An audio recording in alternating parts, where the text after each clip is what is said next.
Paris pun kalah sama Istanbul, begitu padat dan ramai itu. Makanya lebih colorful, lebih banyak sesuatu menarik bagi kita.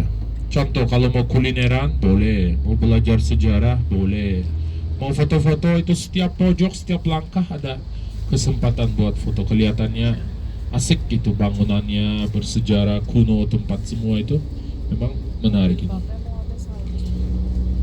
Sepertinya di sini saljunya lebih tebal ya ini, dan indah lagi pohon cemara.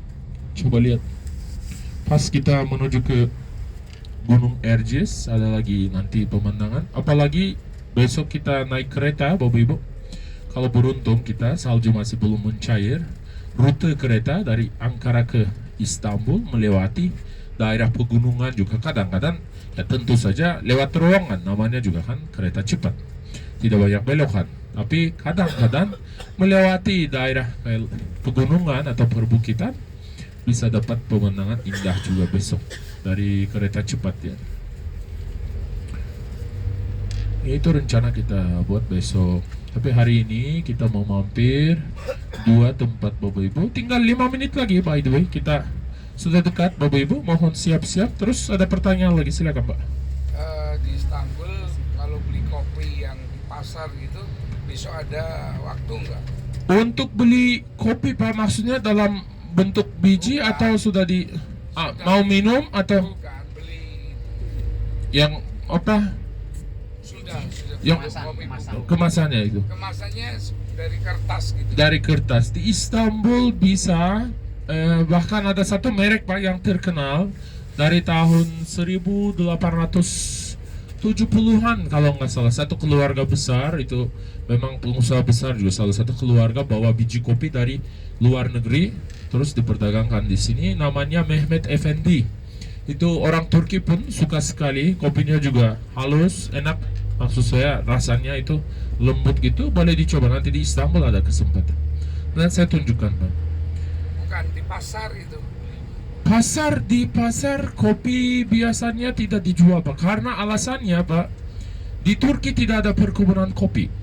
Mungkin Bapak juga dengarkan dari teman-teman, kopi Turkinya enak, terus cara masaknya juga unik, punya cara sendiri, terus disajikan pakai cangkir kecil yang cantik itu, porselen keramik.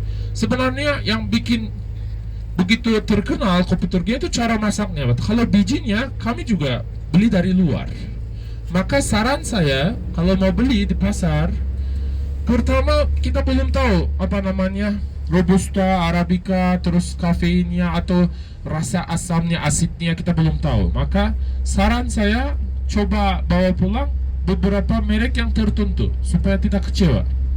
Kalaupun dijual bazar, contoh beli, terus bawa pulang, contoh lembab atau rasanya beda, tidak sesuai bayangan mungkin gitu. Jadi saran saya Bapak lebih berminat merek tertentu yang sudah lama diminati oleh orang Turki juga. Karena pasti ada alasan, kalau ada barang terkenal memang laris, pasti ada alasan.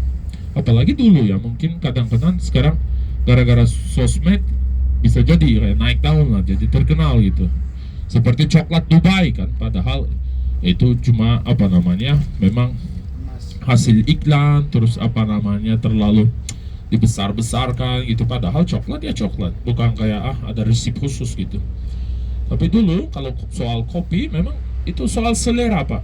Kalau nggak enak tidak mungkin diminati begitu banyak. Allahumma salli wa sallim ala Jadi namanya nabiyyina kopi itu Muhammad. Mehmet Efendi. Coba cari di internet juga ada namanya Mehmet Efendi. Seorang Turki, keluarga besar, mereka sudah lama, hampir 160-170 tahun mereka jual kopi. Terkenal itu. Nanti di Istanbul bisa ketemu. Saya juga jujur kadang mudik, kampung saya kota Konya, saya juga asli dari Turki Tengah.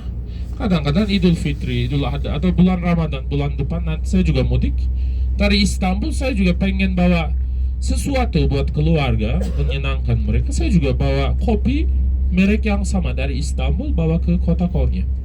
Sama. Tadi ada pertanyaan lagi? Enggak. Menunjukkan apa? Ada apa di sebelah kanan?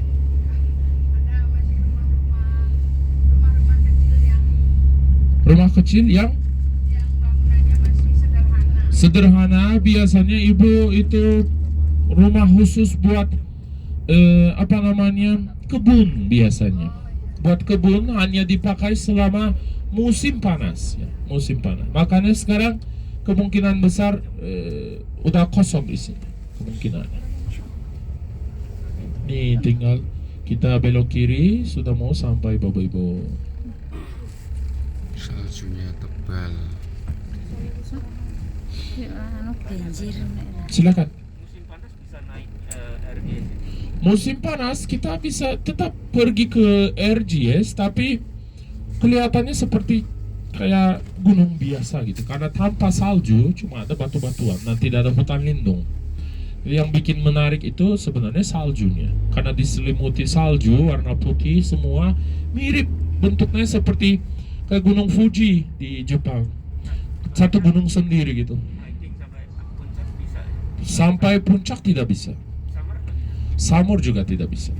Pertama tidak ada akses kecuali benar-benar profesional climber ya, itu lain cerita.